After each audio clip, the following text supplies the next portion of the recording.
Good morning, students. A new chapter is LibreOffice Base.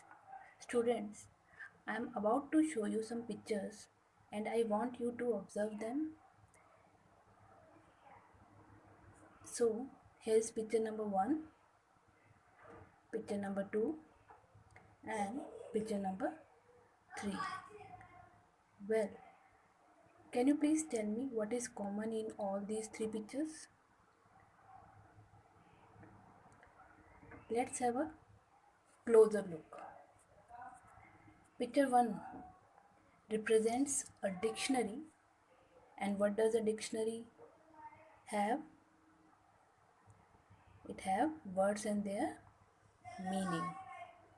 And one more thing is important about a dictionary is that all these words are arranged in a alphabetic order, right? Second one is a attendance register.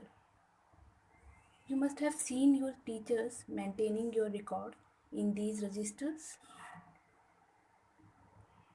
It records of different students who attended the school on a particular day. Third one is grocery list. Whenever you go for a shopping, you always maintains a list. The same way, the shopkeeper always maintains the record of all the groceries that are available in a store. He always maintains all the bills he has received from the customers. So, now if we can consider these 3 pictures, in all these cases, one thing is common, and that is collection of data. So, such collection of data is called a database. So, what is a database? Database is a organized way of storing particular information. But there is one more thing that you must keep in mind while considering a database, that a database always contain a particular list. That means you cannot add grocery item in a dictionary.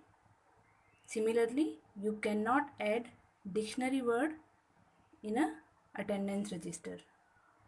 It won't be relevant. So let us take examples of database. So our first example of database is our banks, where we keep information of customers in a bank. Our bank always maintains the record of their customers in a particular order. It means a bank have all the details and records of their customers in an organized manner. So that is also a database, because all the data is arranged in a particular order and in a organized manner. So second one is our schools, records of students studying in a school. Students, your school always maintains your record, and it includes your academic achievement, co-curricular achievement, your UT record, your exam records, your physical activity record, your notebook records, your notebook checking records, and all the records which are related to you in a particular organized manner. Similarly, list of employee working in a organization. Students, all type of organization always maintains the records of their employees in an organization. It can include their personal information, their salary, and all type of data which is required to maintain. So student, today our topic is complete. We'll start our next topic tomorrow. Thank you.